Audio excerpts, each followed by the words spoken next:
Hey, Hare Krishna.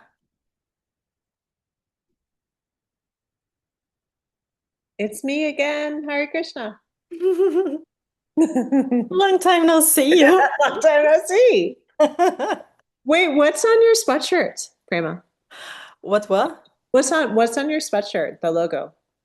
Is that Krishna West Vancouver? No, it's a Prabhupada one. Oh my gosh, that's so awesome. I think there's Oh something on the wow. back, but I don't know if I can show you. Wait a minute. Ta-da! Oh, I love it. Oh my gosh, that's so great. That's really nice. Yeah. The person that bought, just enter on the Zoom link. He can give you all the proper information. I have absolutely no idea. Krishna Kala, Oh. where you bought this hoodie? Hmm. I bought it from the Rath Yatra, the people who set up the Rath Yatras in North America, The Valaya and wants they one. they don't make them anymore. Yeah, they don't make them anymore. I've always thought about just reprinting it and doing it myself because it's such a nice hoodie. It's my favorite. The maroon one I have. I love that hoodie. Yeah. Yeah, maybe we could think about something like this to Krishna West. That would be Maybe, amazing. maybe. Yeah. Why Hmm. not? Hmm. Why not? I think we have a topic for a discussion. Hmm. Do you guys have speaking of Rath Yatras, is there one in Vancouver? There is, it's gonna be in a few weeks, but I don't know when. No, me neither. It's in a few weeks. Yeah, now it's the Red Tetra season everywhere. Yeah, I So know. I know. from now until Let me look. middle June, July, Hmm. all the yatras are doing Red Tetras. When is in Chicago? Chicago, I believe it's end of June, if not middle June. Yeah, I think it must be like after Father's Day. Well, I think I ours, saw something last week, Yeah, that they posted. but I'm not sure, but I think it was. the Yeah. one here in Vancouver. Mhm. Sorry, I don't mean to interrupt. My apologies. Oh no, go ahead. Okay, the one here in Vancouver is August 23rd and 24th. It's down by Science World, Prema. I'm sorry, what? It's down by the Science World, Ah, by the okay. big, yeah, by the big dome. The one at Sharanagati's earlier. I don't know when that one is. Hare Krishna.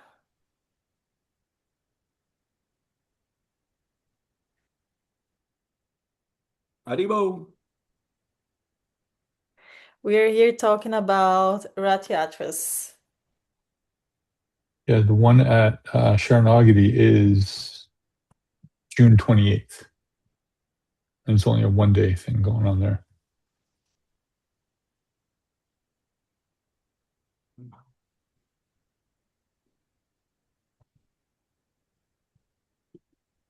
Yeah, I'm excited for the Rath Yatras. I haven't been to any aside from Chicago, but that might be something I'd like to do in the future, like just to travel to one. Um, yeah, definitely, definitely on my list. Traveling to see the devotees, go to the temples, and go to the Rath Yatras. This is cool. This is cool. Charlie was talking about Rath Yatra in the class last week, I guess, if I'm not wrong. I don't remember which day, but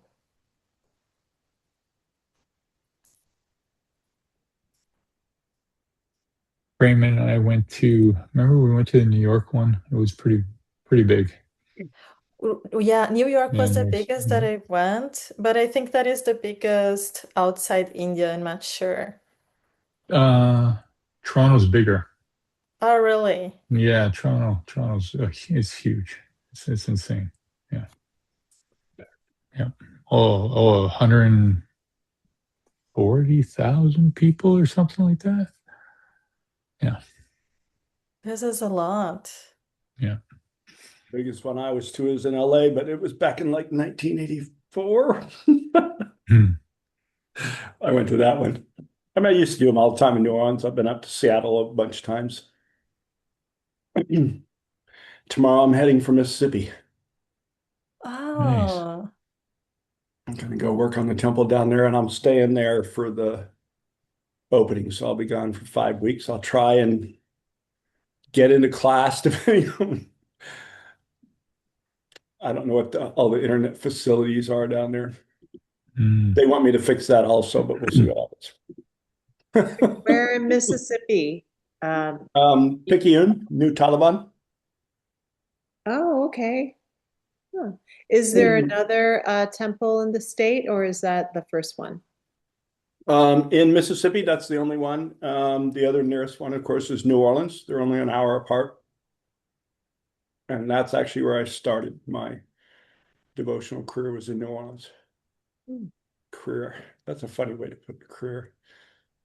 I I I confess that I immediately imagine Mangalarta as a brahmachari playing trumpet, something like this in New Orleans in a big band.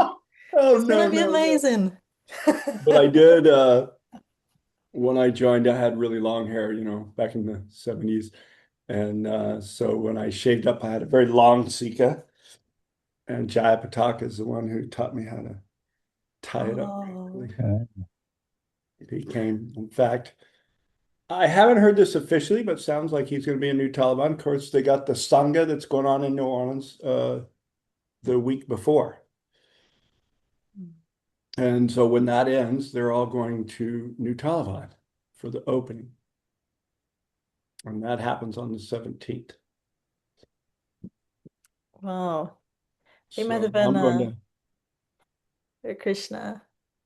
I have a question for all you devotees. Who runs the Mighty app? It's Devaki. David Key. Okay. Devaki, basically Devaki, I guess. Yeah. Right, Because right Devalaya. now I just went on it and I'm getting like a big nothing happening. I think it was an error.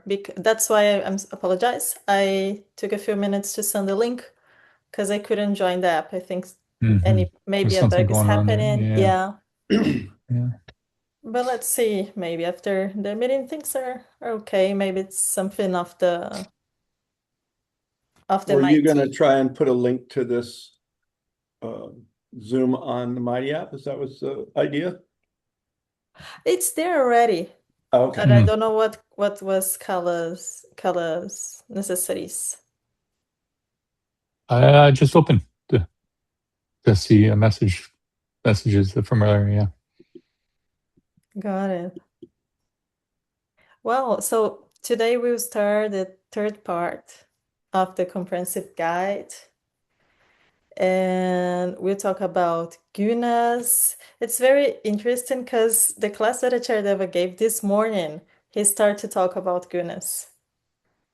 I It's missed very, it. very interesting. Yeah, it's on the channel, on his YouTube channel, and he spoke a lot about material nature, um, marriage, challenge.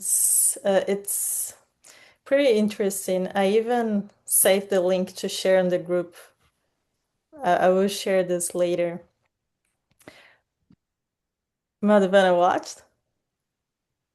Would you like to comment something? No, I'm just saying thank you for sharing the link. I want to. I didn't watch this class.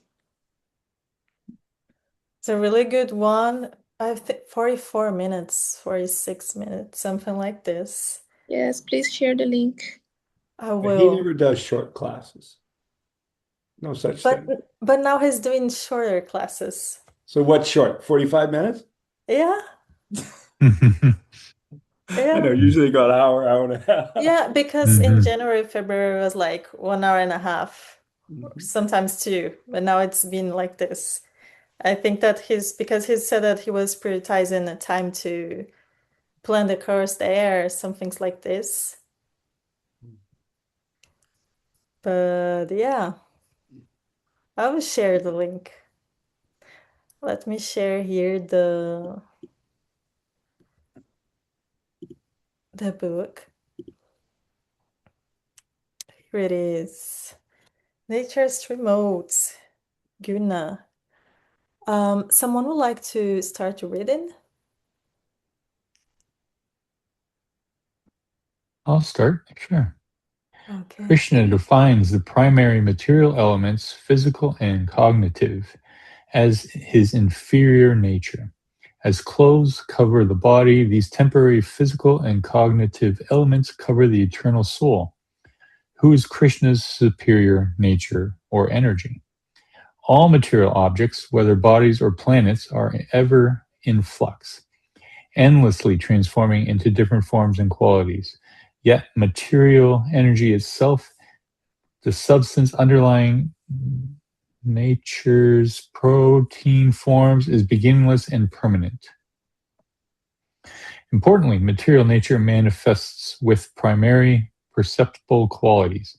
The Gita frequently uses the Sanskrit word guna to refer to nature's three basic qualities or modes: goodness, passion, and darkness. Indeed, the entire 14th chapter focuses on these material modes. As human color vision is trichromatic, based on three primary colors, so worldly life exists with the tri-model system of goodness, passion, and darkness. Just as we seldom find natural objects in pure primary colors, so the things of this world seldom embody pure primary modes. People and objects tend to show complex mixtures of the modes. Thus, a person has a good side, but also a passionate side and even a dark side. The material modes permeate every object, emotion, act, and ambience in this world, including food, faith, worship, charity, philosophy, bodies, and buildings. Indeed, every free choice we make is modal choice, good, passionate, or dark, with infinite combinations. Thank you, Carla. Would you like to comment something that you've read? Yeah, I like just like that idea, that last sentence. Indeed, every free choice we make is a modal choice. You know, we're going to make these choices in whatever modes, you know, in that goodness or passion, and it's going to be a combo of most. And I think, you know, even what it is said, even if everything is if we're choosing to make our life is surrounded in the mode of goodness, and every action we do is in the mode of goodness, it's still not quite the best mode, right? Well, Manglarti, I'm sure you can help me with this. The other, the better mode of goodness, beyond the mode of goodness, is called maybe someone will help me with this. I can't say it right now. Can't think of it. I just know there's a pure mode of goodness, and you Fear have to mode. come to Oh that yeah. you Yeah. have to come to that platform to Mm-hmm. begin spiritual life. Doesn't Prabhupada say there's another mode of goodness, like beyond mode of goodness? I'm not sure which word expression you're trying to search. Yeah, me either. I'm searching it right now. Okay. But this is a very interesting concept because while I was reading the part 3, I was thinking that many times we are able to perceive the goodness when you're paying attention, right? When you're paying attention to ourselves. But when you're feeling disconnected, in general, we don't perceive the modes of nature acting. What do you think, Madhuvana?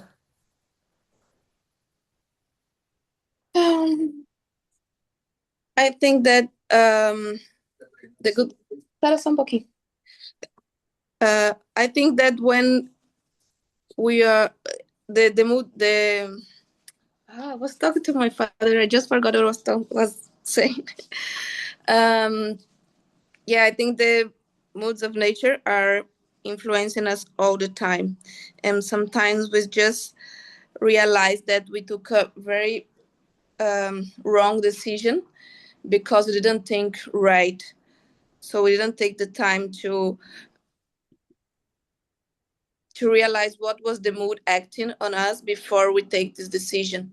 And it was something so simple and very easy to act in a better way, but we didn't do it because we were being affected. So I think it's very important when we are in a mood that's not the goodness, and then we think, okay, let me think twice and breathe, and then I'll take my decision after, because I'm not in the best mood right now to take a decision. And then we most probably are going to take better decisions if we do it just in the moment before we think about it. This is very important. My spiritual master, Chandramukha Swami, always says that Sattva Guna gives you 5 seconds. 5 seconds before reply something that you will regret for the rest of your life. And this is something very valuable. I agree with you. What do you think, I Devalaya? found something. Sorry, please go ahead. So this is from one of his purports in Canto 3, 431. He says, one has to transcend the mode of goodness, also in being situated in unalloyed goodness, unaffected by any of the qualities of material nature. This stage of transcendental qualification is called Suddha Sattva, or Vasudeva. Right, so pure goodness, like you said, Mangalarti, unalloyed. Yeah. Transcend even the mode of goodness. That's what he says.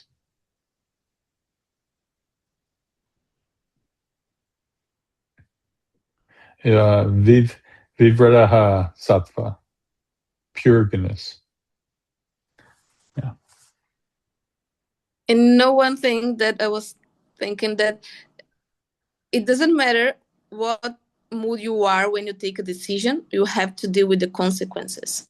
So it's not just act in a better mood. You have to, you regret, or you have to pay for any mistake you had. So it's much better if you think about, because sometimes dealing with the consequences are very hard. Indeed. And then comes the credit karma, right? Anartha Nivriti. Here we are, everyone. But this is the good part. We're here in association, trying to advance together. Devalaya, you would say something? Oh, yes, something that Madhavana said before, it's taking the pause. And also, I was reading about this in like a psychology article. So, say, for example, someone says something to me, and maybe it was in the mode of passion. I could reframe, I could just ask the question if it's a question to me, or I can just repeat it back to the person. Like repeat, like if it's a question, like in the mode of passion, repeat the question back and pause.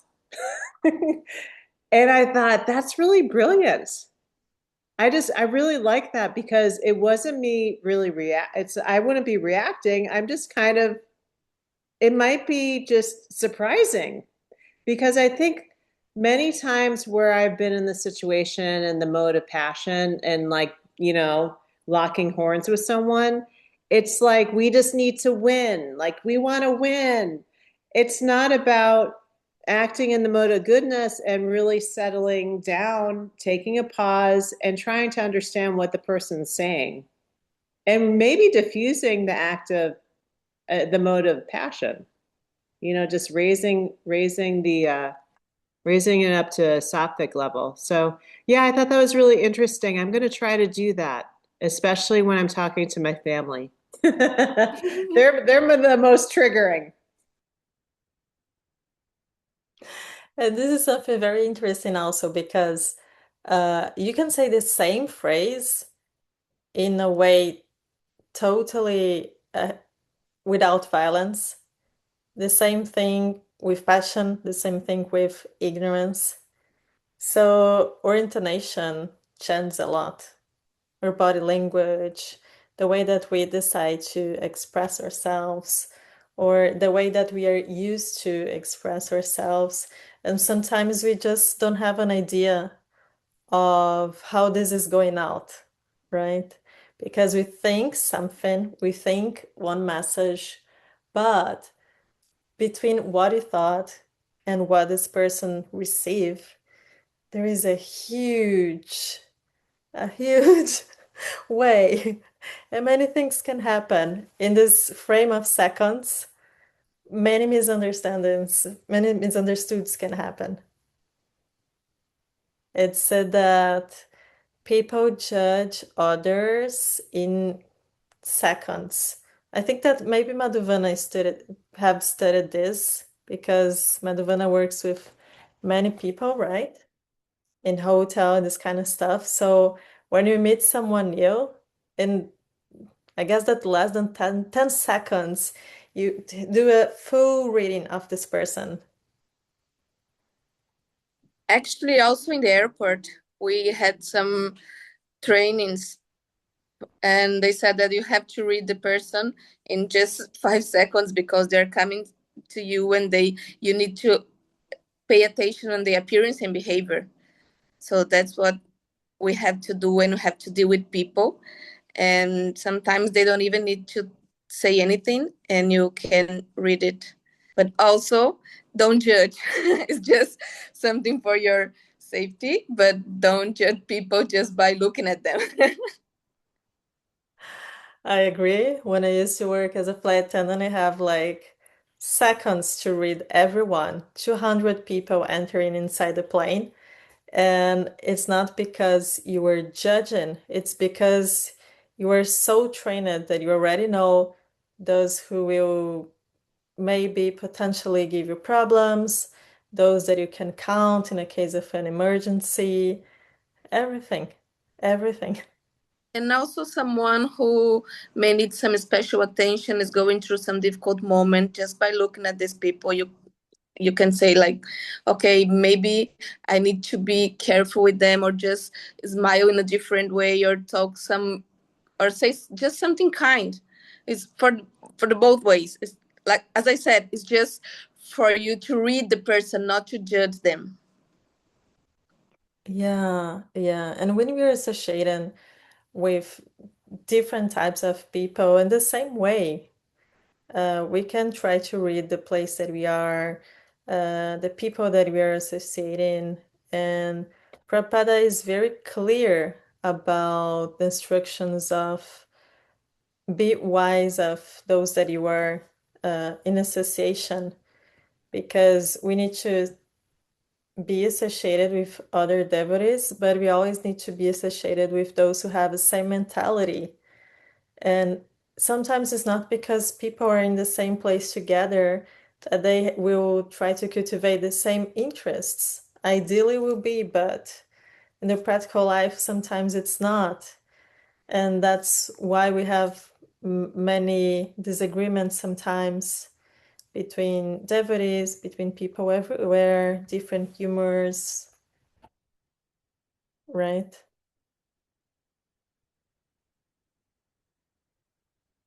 So we are all in contact with the modes of nature all the time. Doesn't matter if we want it or not. We can try our best to be situated in Sattva Guna, but the modes are there.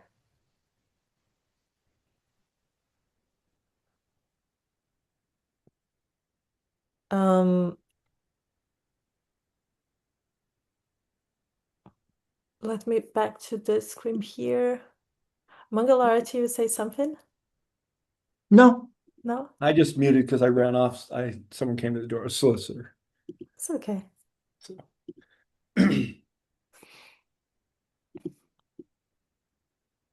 Um, uh, Someone would like to continue reading? No, this time, because part 3 and the chapter 3 are not so long, I didn't highlight only a few points for us to read. Also because I think that this track of the way that Acharyadev described everything, the way that he wrote is very important for us to understand his ideas. I thought that was better for us just read all the paragraphs. So Krishna declares that nothing on earth or among gods in heaven is free of nature's modes. How does this work in practice? Consider our attraction to other human bodies.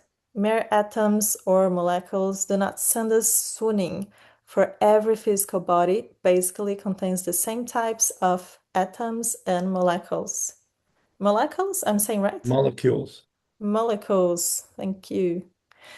Rather, when we see a body that exudes the mode that are right for, we fall in lust. Conversely, opposing modes arose, or I cannot remove this thing here. Those bodies that are biologically the same, but that exude different modes, either bewitch or disgust a given observer. Similarly, many houses are built of the same basic materials: wood, stone, cement, etc. But a house with a certain style or feel, a certain mold, either attracts, repels, or leaves us unmoved, depending on the mode of consciousness we have cultivated in life. I clearly see this on the people that we seek association in our own bubbles. Doesn't matter if it's devotees or not. Mangalarti is agreeing with the head. We tend to go out with people that are very similar, right? Prabhupada gave the example of the birds. Birds that fly together have the same feathers, something like this. What do you all think about this? Oh, I agree. I mean, like I tell people, most of my friends are ex-military cops. Just fit in this kind of mode of it. But it really has to do with their, and even my best friend, though, he is not that, but he is just pure. He's just the most, as far as not being a devotee. I mean, he is in a sense, but he's just really pure. And even those friends of mine in the military, it's just they have a high standard of, being truthful, honest, taking care of people. So those standards I also exude. So they're my brothers. And they check on me all the time. So yeah. I would say the same. Like I was talking before in the other group, like I don't like to be in homogenous environments, but I think that's pretty much due to like the smallish town that I grew up in, and I just really didn't really. I grew up outside of Chicago, and all I wanted to do is go into Chicago with my friends. Like I was like, get me out of this little town. I want to have fun in the city. I was totally in the mode of passion at the time.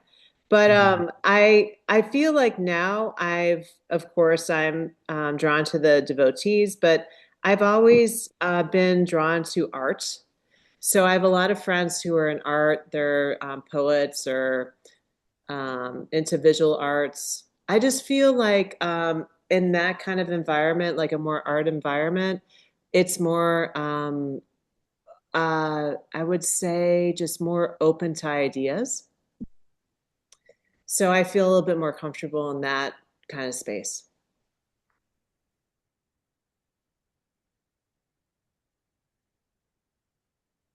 I want to say something experience. Please. Sorry, it was very nice because actually it was with Mangala. Because when you were saying that if you walk together, if you do things together, we are like kind of the same, right? Because we are have a relationship with each other, and then we learn to act in the same way. But sometimes it's not just being together, but having the same principles and same values. it was very interesting because when I met Mangala, we just met for 2 days and we are talking about things that I don't talk with people I know for years, and we became friends in like 2 days, and and it was so nice because it just connected with the same principles and the same values. And sometimes I work with people for 5 years, and it's just good morning, how are you, have a nice day, and you can go beyond that. And sometimes you just meet someone that becomes so special to you in such a in such short time, because just we have this kind of connection, and it's the values you have. So it's very special. Yes, I agree. So beautiful, so nice. It's always, I always like to know stories about how people meet each other, friends, couples. I always think interesting. And you said something very important, very fundamental, to have the same values. And maybe your friend will do different choices, but if you have the same values, your friendship will be strong. Doesn't matter how different you are. Mm-hmm. And at the same time, it's very sincere, because I remember that Acharadeva sent him to pick me up at the airport. And it took like 1 hour, 1.5 to get back to Acharadeva's room. And then Acharadeva said, you met Madhuvana, right? She's very intelligent. She's very clever, right? He said, I don't know. I don't have enough time to know about that yet. So I just met her like 2 hours ago. I don't know yet. I said, okay, you have 1 week. Let's see when I leave what you have, if you have something better to say about me. So it's very sincere. We don't need to lie when we're being sincere with someone. We don't need to try pretend that we like someone or we appreciate someone if it's not true. We have time to build a powerful relationship and a true relationship. It's very beautiful. Welcome, Yashoda. We're talking about association and the third part of the book. I think if I can add to this too, it's like also I have a lot of old friends that do not share the same values and principles that I share, that I have now, and that I'm growing with, and they're just old friends now, right? They're not good friends like they were before. It's like kind of sometimes you lose some friends as well when you change your consciousness and start living in trying to live in more modes of like the mode of goodness, or less passion, less ignorance, and yeah. And Because this is like Madhubana said, it's principles matter, right? Values matter, you know. And I think what's Trias they say. He says, thus we either reinforce or transform the quality of our life, right? And yeah. sorry to interrupt you. I would say that is very tricky because sometimes we want to change our environment, have different friends more connected with the same values. But when you're approaching a philosophy, when you're discovering Krishna consciousness, we all have this spirit of transition, of bubbles changing, friends changing. Eres muy amable, ¿no? Dame un ride. Sorry, I'm emotive. Que no puedo caminar. Pero muy amable, sí. Very care.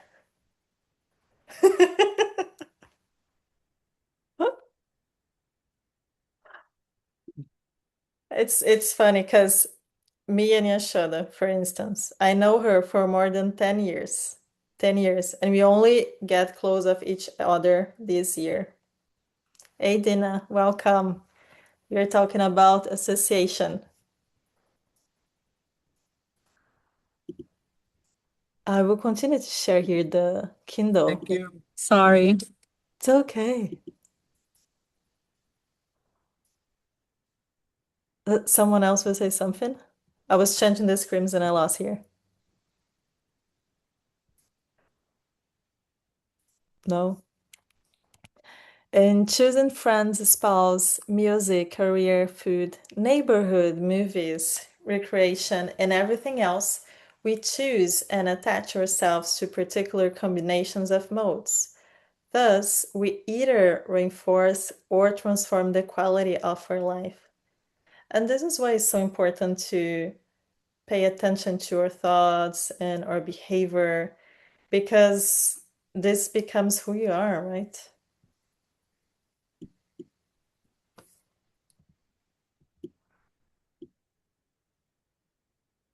For example, when you give charity for a good cause solely to help others and with no desire for return, we give charity in goodness. When you help others but also seek fame or profit through your gifts, we give in passion. And giving that does more harm than good is in darkness, such as a gift that enables one with clear criminal intent to harm the innocent.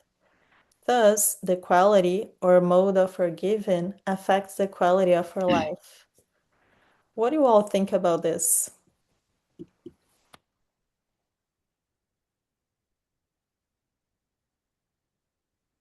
Because before I see this reflection in the Gita, me particularly, I never stopped to think about a donation as something bad.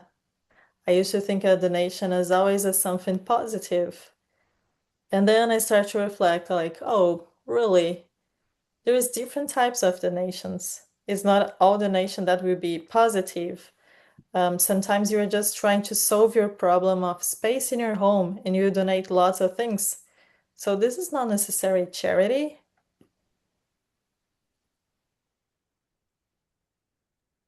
I always think about I used to give homeless people money, and um, now knowing that I knew they might be using it for alcohol or whatever drug they're on, um, but now I won't give them money because that's just reinforcing their bad habit. So I'll give them food and give them a Hare Krishna, right? But yeah, I even that kind of charity can, even though you're not doing it in the mode, like you don't think you're doing the mode of passion or ignorance, you're kind of like reinforcing their mode as well, I think.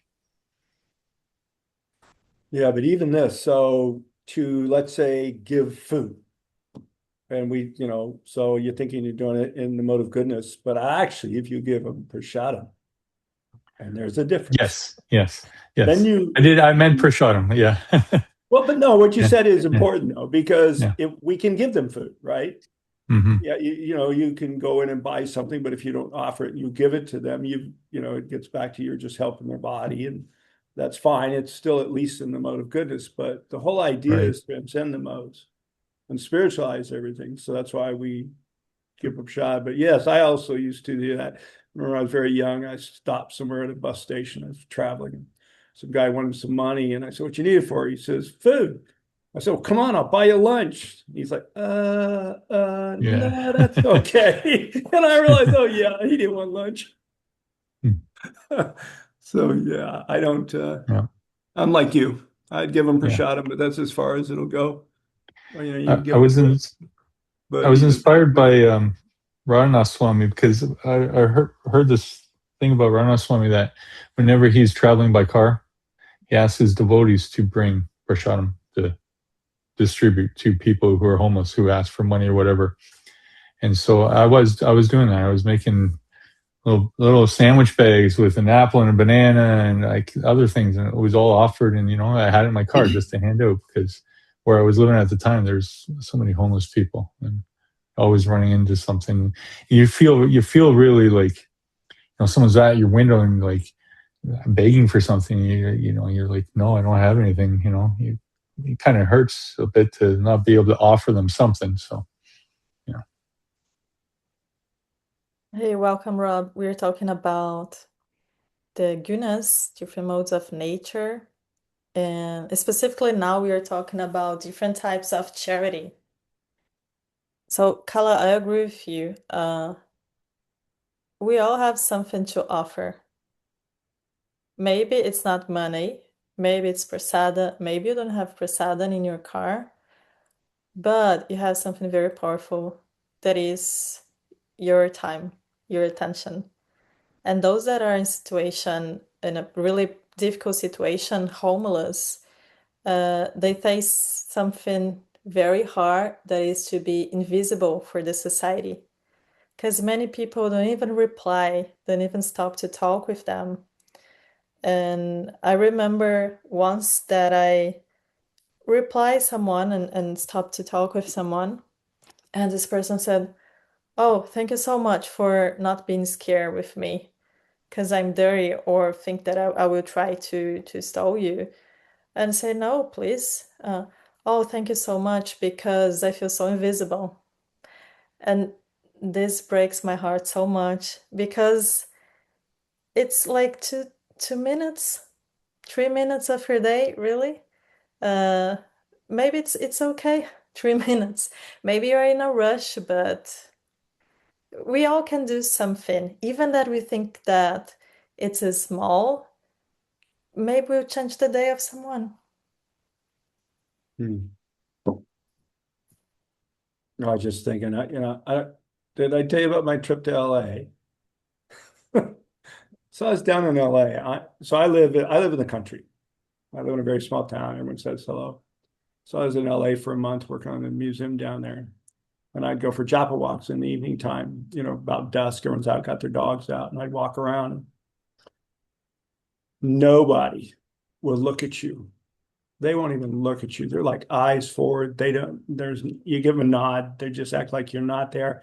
And the funny thing is, the only person that really ever got excited was a crackhead. He was sitting on the side of the street, and I'm walking along, and I see him, and I just say, good afternoon, because that's usually what I do. I'll tell him good evening, good afternoon. And he gets all excited. And he's like, well, hello. No, I just say, how you doing? He goes, I'm doing great. Just the fact that he was acknowledged his existence, because I'm telling you, in 4 weeks of being there, 4 people, I think it was 4 or 5, acknowledged my existence, and I went for a walk every night. And it's just all fear. And the reason I know it's fear, and it's a terrible world we live in that it's this way. I was walking down Venice, and I finally came to this conclusion. Everyone's afraid. Then I seen this big black guy. I mean, he's massive, walking toward me. And I go, now there's one guy that won't be afraid of me. And sure enough, he's one of the few people. I said hello, and he goes, hey. And that's all it was. But yeah. And I just felt sad for the people there that they're so afraid of everything. Yeah, it's interesting. But like I Yeah, said, just even that little bit of time sometimes it makes a difference. I had this experience doing Sankirtan because it's the same thing. It's a great exercise to try to have any level of humility in your life is go to the streets and do Sankirtan because you do with different types of people, different reactions. Oh, Madhuvana did a face a green there right there. And it's really it's great. It's great to clean your heart. It's great to unearth your breathing. It's great uh to put yourself in the place of others because we know that many times we say, oh no, oh I don't have time, I'm in a rush, or we don't even say anything, right? And when you're doing Sankirtan, you receive everything back. Hare Krishna Mana, welcome. We're here discussing about the 3 modes of nature. Someone would like to say something? I saw that Yashoda opened the mic, the Valaya open and close. I was just gonna say, I mean, I really like it when someone says hi. You know what I mean? I mean, sometimes it really makes my day. Why wouldn't it make anyone else's day? I mean, why do we have to, why should I look at someone differently than myself? You know, I mean, our philosophy teaches us that we're embodied souls. We're essentially our true selves we're spirit souls. We're not the material body. So what does it really matter?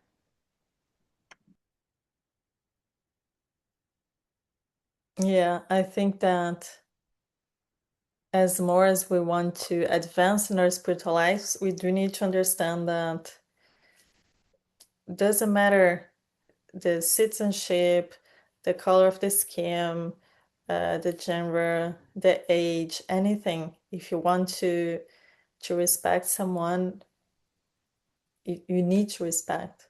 Doesn't matter any bodily distinction. We're talking about this at the book club right now. Yeah, really resonates with this, I think.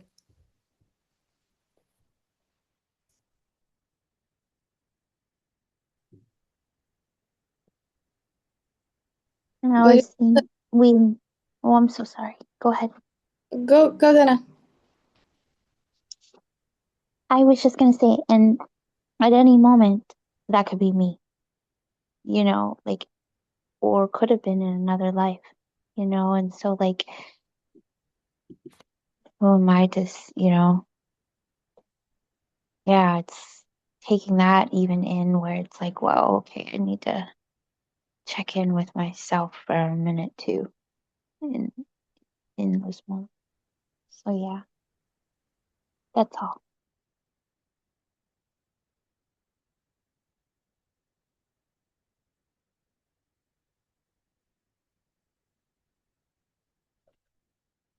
Madhvana would like to say something.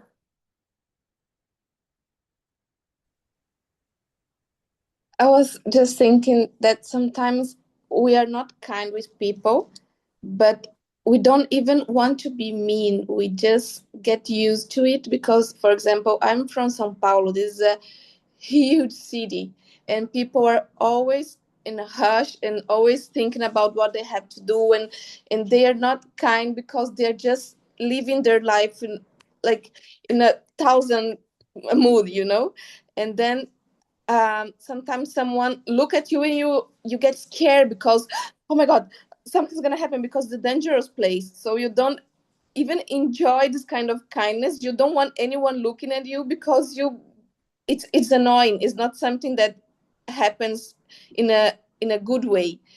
And then I suddenly moved to Cancun, and here is a tourist city, and it's a smaller city, and people are used to be kind with someone because most of them work in hotels, and working at the hotel I have to say hi to everyone I see. And sometimes I'm walking on the street and I say hi, people don't say hi to me. I say, he was not kind. And and then one friend of mine from Sao Paulo came, and someone just said good morning. She looked at him like, why he's talking to me? I said, come on, he's just saying good morning, just be kind. But you're not used to this, so we have to train our minds to be kind and to be gentle with without being afraid of people. Sometimes we're just afraid of people. Yeah, I agree with you. I'm from São Paulo also, and I think that the level of stress that we experienced there made us so conditioned to not be open to others because you need to survive.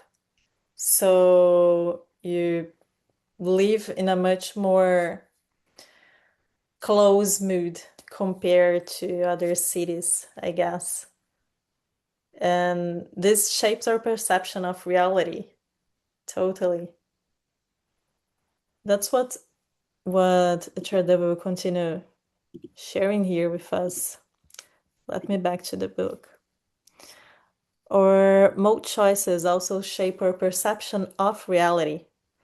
Thus, consciousness in goodness perceives a deep spiritual unity within all differences of race, gender, species, etc., whereas passionate perception sees such differences as fundamental and final, with no ultimate unity. Finally, cognition in darkness sees no truth at all in the world and lacks any power of abstract thought. So I have a question for you about this. We discussed a lot about our choices being product of what we experience, and we behave in the way that we know how to behave, right? So what choices in your life are you proud of? And what choice would you like to make different if you had the opportunity? Maybe if you could back on time in that situation that you would like to react different. Because for one that doesn't have this knowledge of the modes of nature, everything's the same, right? And when you acquire this knowledge of the modes of nature, you understand a little bit better the forces that are influencing your actions.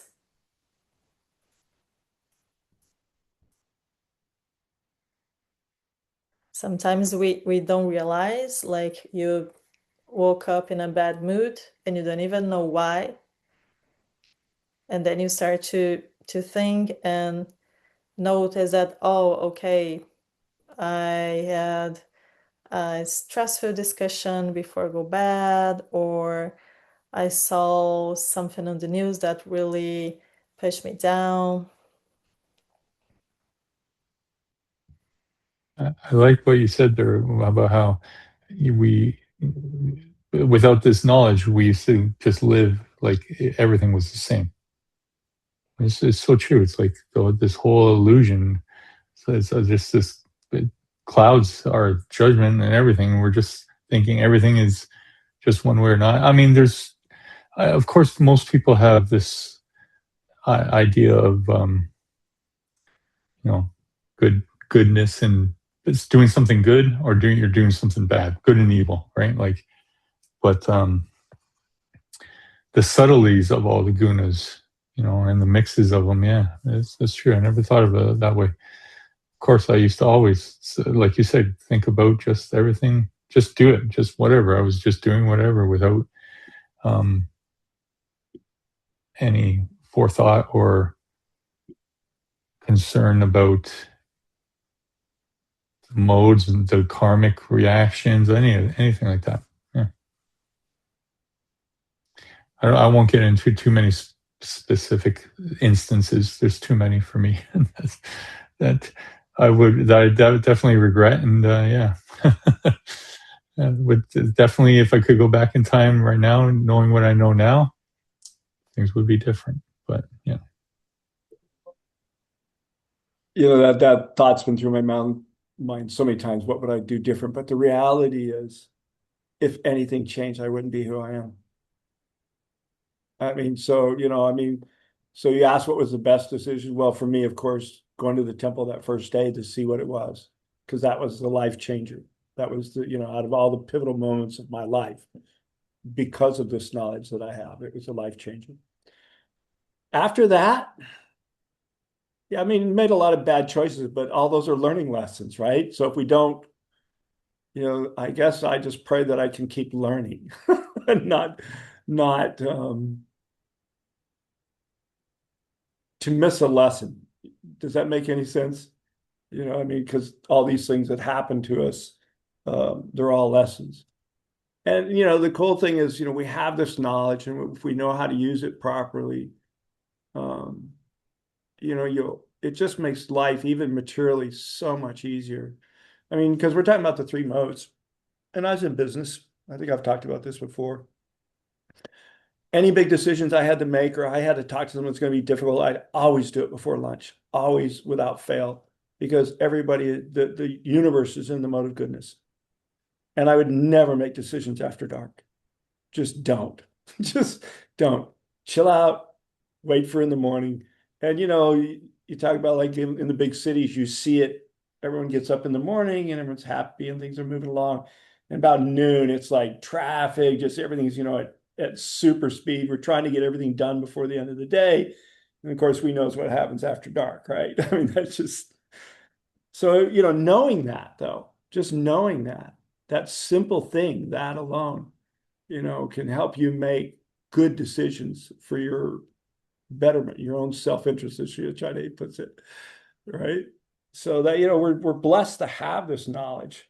and know those kind of things and be able to, use them and, make our lives better so that we can serve Krishna in a better way. Makes total sense. Yeah. If you would try I was thinking about restaurants here because you deal with people that are in passion and ignorance all the time because they are starving, right? So it's very rare to to have someone that will treat you nice. I think that Yashoda can relate with this experience because she works in a restaurant and you deal with people that want everything now all the time. Does someone would like to add something? My internet is oscillating because I'm driving, and there's places here that don't have any internet at all. So that's why I'm getting in and out, in and out of it. And I don't even know if you're hearing me at this point. Okay, no problem. I imagine that was this, but thank you for saying. Rob Manon would like to add something.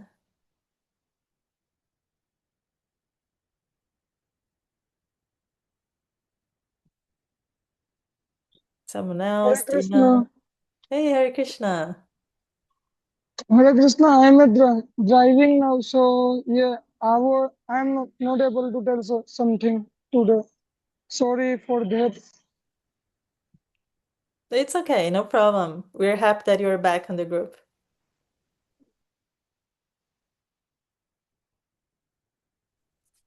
I'm just listening because I came in so late, but I do appreciate this topic and the subject of it.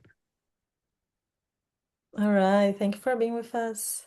I'm just gonna try to add something very quickly about the hi and the smile, and then since I went from São Paulo to Los Angeles, Maui, Hawaii. Then I learned what it is to say hi to every single human and aloha and everything and talk to everyone. It's like there's no way you're gonna live here and you're not gonna talk to people because they talk to you all the time. You're just gonna be quiet, but they're gonna talk to you. It's nice. I like it. But sometimes it's a lot, a lot. And it's fun because it's like, wow, I never had it. Because, 3 people from Sao Paulo just to confirm that we don't talk to people. We don't even change eyes. You change eyes, something's going to happen. But here it's different. It's very different. It's very Maui. It's a big farm where everybody knows each other. And it was where I learned what is community. I love this big so food, we do stuff, we bring gifts. It's a big farm.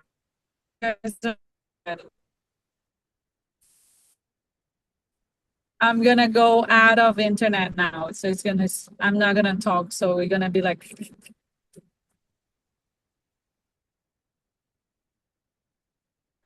Yeah, I relate with Yashoda. I remember that I used to pet sitting the dog of my uncle, and it used to be an exercise of socialization for myself many times because people want to say hi to the dog, other dogs will meet the dogs, they will say hi to each other, you have to have a quick conversation with someone. And it's everything maybe looks weird depending where you're from, but in São Paulo it's like this. You don't say hi to everyone. You just say hi to those that you know. And sometimes even these people you won't say hi. You stay in your own. So it's incredible how the mode of nature of a place can shape your own behavior. It's not because you were a bad person, it's because you have to learn this behavior in order to survive in a place. There's nothing wrong with that. You need to have these survival tactics, this safety for yourself. Like I've been in lots of places where it's the same thing, and you have to know your surroundings. You have to have what's going on, and yeah, it's survival, right? And that way you're just kind of blending in as well, because now you are becoming the environment because you have to be, yeah. And you can always tell it's people who you can say hello to sometimes, or you don't want to say hello to, and you just let it be, right? Yeah, let it be. I talked to my daughter about the LA thing, and she says, "Yeah, you're a white male." She says, "Being in a female's body, you don't want to talk because you don't know what's going to come of it." And I get that, and I feel for women that aren't escorted by men where they can feel safe or whatever, to walk around and have some guy want to say hello. So I understand the situation, especially in a city where everybody, I mean, like I said, if I got stabbed laying on the side of the sidewalk, I think everyone would just sort of walk by me. It's not, I don't know that it's a safe place. So being a female there, I'm sure would be not a comfortable situation. And the word's so crazy that sometimes not talking to someone is a kind movement, is a kind act. Because, for example, as we are talking about São Paulo, if you are by yourself on the street and a guy talks to you, you are going to get so scary that in some point they started to talk to the guys and teach them how to behave when you see a woman in front of you, like after 6 p.m. They just teach them to cross the street and make her feel safe, not talk to her and just cross the street. And once it happened to me, I was walking on the street and I saw the other guy coming on my direction, and he just crossed the street and he didn't look at me. And I was like, wow, he's so kind. Thank you, God. Thanks God for this attitude. Because also sometimes being kind is to protect someone's feelings and how. Mm-hmm. Yeah, I did that most time. I mean, so most time I would just nod. I mean, just a simple, you're walking by, you do like that, and they're still, it's just bizarre. I've never been in a big city like that for a long period of time. I've always lived in small towns and in the country, so it was just very bizarre for me to experience that, the whole city's like in this mode of passion, mode of ignorance thing. And it's just a difficult place to live at, I think. So I'm glad I live in the country where what I hear at night is owls and cows and coyotes, not sirens and horns and fast cars. Yes, and when we think about try to see every human being as a spiritual soul, I think that we have a challenge even bigger, because you cannot ignore all your knowledge of the world. You cannot ignore that people will approach different according to bodily designations, as we said. But even though we need to try to exercise these eyes to see what is behind the body, right? So I don't know if someone would like to add something else to conclude. We are in your time, 7:07. So if you can open your camera, we take a quick picture before finish. 1, 2, 3. Haribo. Oops. So thank you everyone for coming. Hope to see you next week on Monday, 6 p.m. PST. Please continue your readings, your reflections. If you want to share something on the group, feel free. Wishing you all a great week. Hare Krishna. Hare Krishna. Haribo. Haribo. Haribo.